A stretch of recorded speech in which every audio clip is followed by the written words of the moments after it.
I just wanna know how you feel, what you think, are you real? Through the bad and the good, you know I'll keep it real. Don't wanna go somewhere else, cause you're all that I need. And with you in my life, I don't need these streets.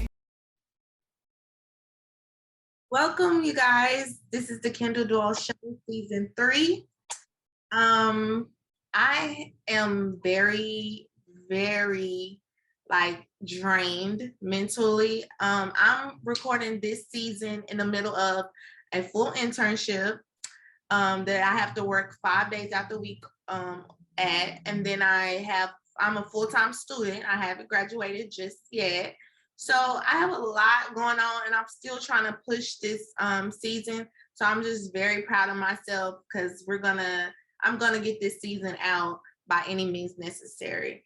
But yeah, just a little quick vent because I can do that. It's my show. But without further ado, I have a very dope guest. Hi, how are you today, Elijah? Hi, I'm good. I'm good. I'm taking it a day at a time. How are you? I'm trying to take it a day at a time.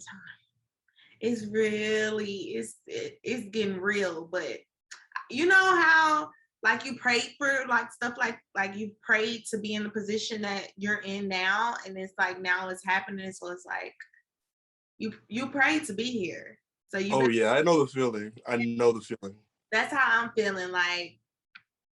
Long time coming, but I'm here and I have no regrets. I'm ready. I'm ready for whatever. But you guys, Elijah is my classmate, but he has a lot of things, big things happening in his life, big goals, big dreams, a big career, and I just wanted an opportunity to sit down and talk to you about it.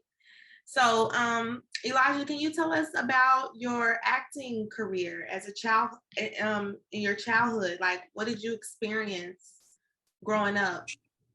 So, as a kid, my mom loved putting me in uncomfortable situations, and it was always talking to people. So, from a kid, she would be like, "Yo, Elijah, go to the bank for me and deposit this check." So I would go and I would deposit checks or whatever.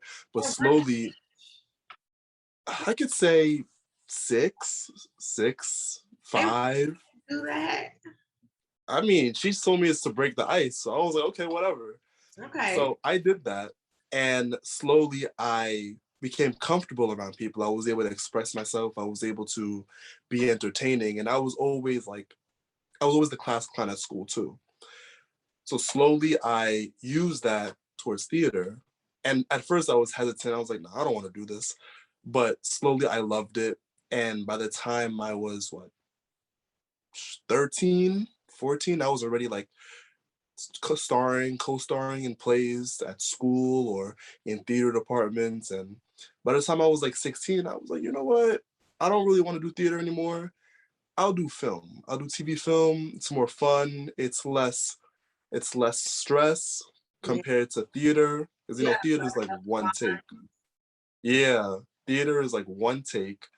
Well, film, you can make mistakes and all they gotta do is delete the file. Yeah. When I was I love acting too. I love the arts as well. And a lot of people don't know, but when I was in middle school, I went to a performing arts school, and my my area that I was in was theater. And so I learned a lot about theater. I was there for about 3 years, and I learned a lot about theater. And I did plays like Midsummer Night's Dream by Shakespeare, and I did a DC, the DC comic. I was Catwoman on stage. I did a lot of monologues and different stuff like that. So I have just a little bit of theater under my belt. That's good. That's good. Yeah. I did a Midsummer Night's Dream too, and that play is a lot. That play is a lot. I think I was like Athena. Oh, really? Athena. Mm-hmm.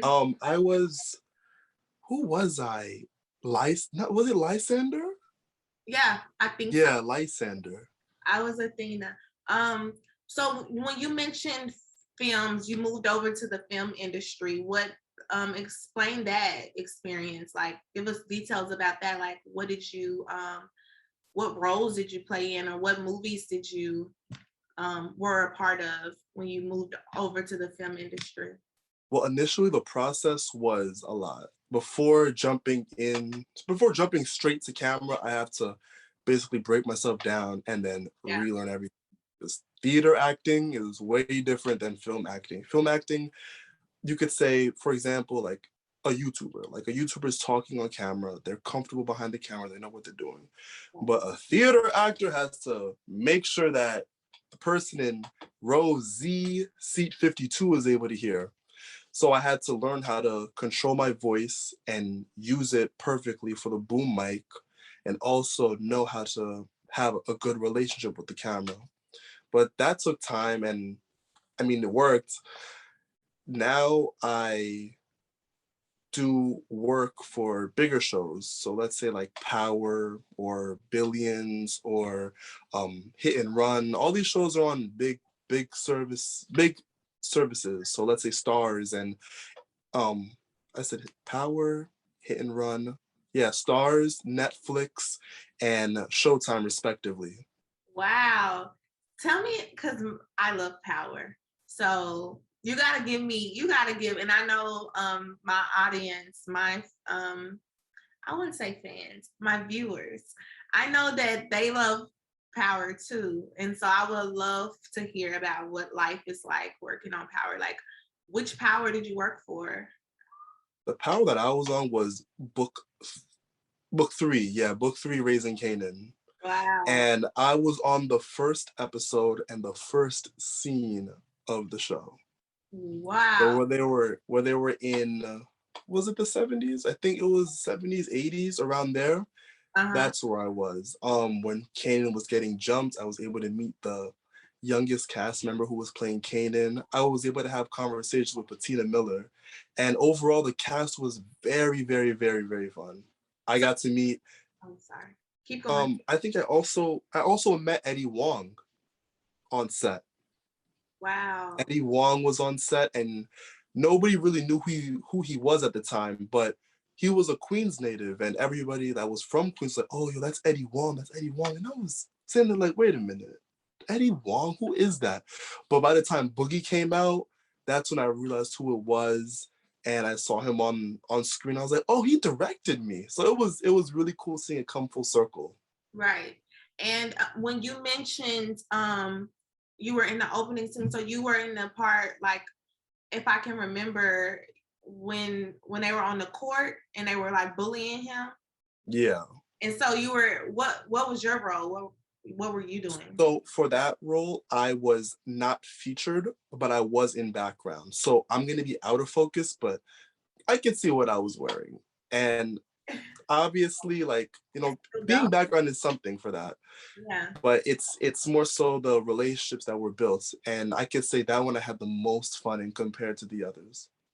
But you were in the background as just a bystander, or? Yeah, not as a bystander. I was in the background as a drug dealer. What? Yeah, I was in the background as a drug dealer. So they like dressed you to like look hard and like everything like that? Yeah, they did. They gave me the sweatpants. They gave me the old school Reeboks. They gave me the jackets and whatever. Oh my God. If I could find a picture of the outfit, I'll definitely send it to you. Yes. But please. Holy. We will definitely put it in here when the show airs. Definitely let everyone see. But that's really cool. So I know that, like you said, you did background scenes, but I know that in the future you plan on landing actual roles. So tell me a little bit about your future plans when it comes to acting or any other endeavors you may have. Well, my end goal for acting is the Academy Awards, like every other actor, but I want to be the best version of myself when it comes to acting. And slowly that starts with taking little baby steps to get to where you want to be. Mm-hmm. So currently I left my management and I'm currently looking for new representation. So I'm just doing freelance roles right now at the moment. And I'm also trying to see if I could do indie work too. Because you could build good relationships with indie directors, indie producers, and they'll always remember your name. And I don't know if you realize, but lots of the same directors like to use some of the same actors. Let's say Anthony and Joe Russo. They directed Avengers Endgame, Avengers Infinity War, and they made a movie starring Tom Holland. And he was in the same two movies. So obviously they have a good relationship with him. And it all starts with jobs like this, with relationships. So that's all I'm doing, just building relationships, selling myself, and eventually getting new representation so I can get bigger roles and more serious roles to eventually get an Academy Award. Yeah. I definitely have seen where a director will use the same actress in a new project. Kenya Barris, are you familiar with him? Excuse me? Kenya Barris, are you familiar with him? That sounds familiar. That really sounds familiar. He's the director and writer of Grownish,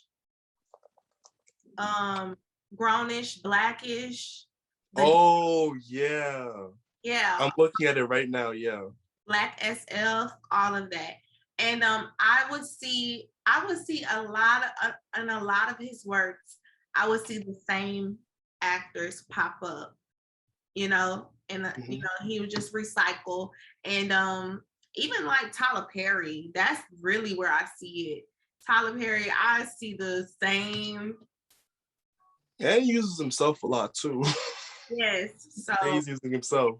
Once you get in one good time, you on the roll. Of course. And also these casting directors, I know it's gonna come back to haunt me, but these casting directors always play safe. That's something that I realized, that's something that I saw. They don't want to get somebody that's unknown. Mm-hmm. They always want to get somebody with a name. And they always push that same person also. So it's also us as new actors to bring a performance that will make that casting director forget about that other person. Right. Yeah. So Elijah, when it comes to being an actor or an actress, a lot of us who are new and who have no experience, little to no experience, even what you're doing is great and is above from a lot of people, because a lot of people haven't even started like me. And I just want to know any advice, where do we start? What are the steps that we should take? Just advice all in general, starting from nothing. What do you think we can do to get to your level and higher? So first off, I just want to break the ice and say that everybody starts somewhere. There's nobody that's born Leonardo DiCaprio. Leonardo DiCaprio had to memorize Shakespeare once at some point too, So that's definitely some reassurance for any up-and-coming actor, any up-and-coming designer, anybody in the art industry. Remember, everybody started somewhere. It's not like Versace was sewing beautiful things at 2 years old, he trained somewhere. Kanye went to Milan to learn how to design. So everybody trained somewhere, and that's the first thing that I'll say. Train. Because there's lots of people that just try to jump in and they don't know what they're doing. They have a good headshot, they have good representation, but when you actually put them on camera, they don't know what they're doing. They're gonna choke, and now your manager's gonna be upset, your agent is gonna be upset. No, just train, find a good coach, find multiple coaches that are good for you, and just make them beat you into the creative spirit that you are. Have you do different characters, be somebody that you're not. Because if you don't do that, you will never know how to do it on camera. So it's always good to do it in a theater circle where you don't know anybody, but slowly you do, and you can embarrass yourself and be fine. So by the time you are on camera and you do embarrass yourself, you won't be as embarrassed compared to if you were in class. Right. I've always, and I don't tell people this because it's embarrassing, but that's how I knew that I love the arts and I love performing, because I love acting. Because I would get in front of a mirror and just talk. I would get, Oh, that's how I knew I wanted to have a talk show. I would get in front of a mirror and just talk or act out a scene or act like I'm somebody. I literally will have like scenes going on in my head, you know? that, oh my gosh. Yeah. That's what really got me into screenwriting too, because I would be sitting there like, yo, Mm-hmm. why did anybody think of this? And I would write it myself. Mm-hmm. Like ever since I was younger, I would just always write stories with my cousins, and it's coming full circle now because now we're shooting scenes together. Right. So it's cool. It's cool that that creativity is always there, and it's always good to have that. It's always good to have that fire, that inner child, and that creativity. If you keep it going, it will definitely take you places. Yes. And that inner child, that is so true. Growing up with my cousins, we would act out Jerry Springer. We would act out Mari. We would be hitting each other and cussing and stuff, like, because we just, we enjoyed imitating what we watched. Without a care in the world, and that's what made it awesome, right? And now I want to take that same energy and make real content and change the world with it, Of course. But I really enjoyed this. Really enjoyed this. Elijah coming on and talk to me today. We definitely gonna have to have a part 2 where we can talk a little bit more. And what I love about my guests is I kind of build a relationship with them to where you talk to me now and then maybe a few months later we can talk again and you can tell me some more cool stuff you have done, and we just elevate, next season you'll come on and you'll tell me that you got a role as in the new Black Panther or something, like you never know. I'm manifesting it.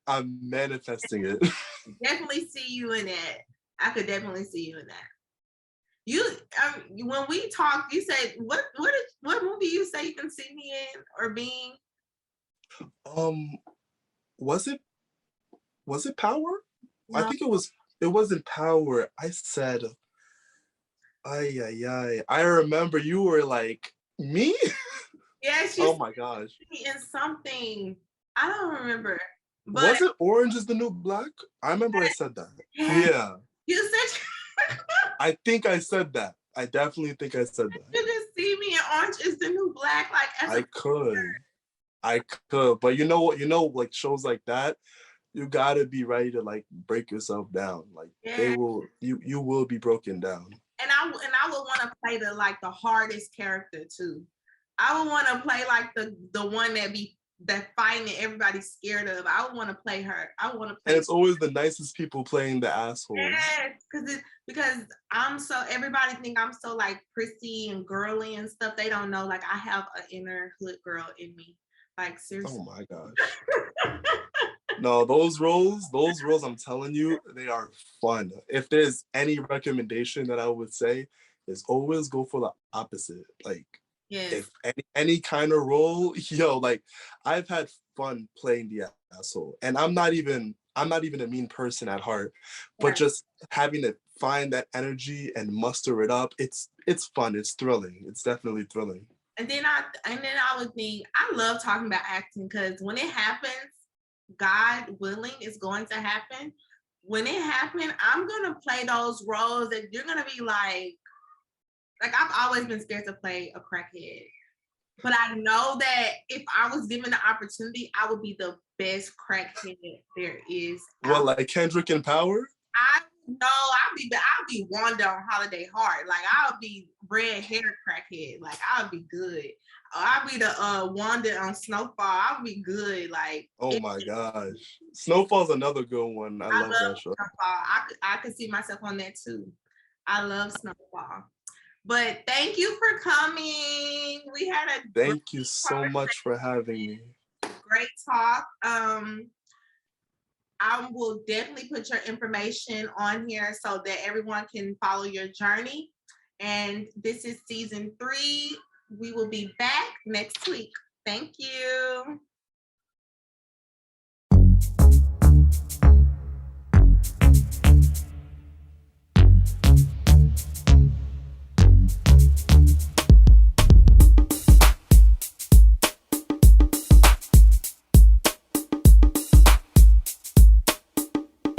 I just wanna know how you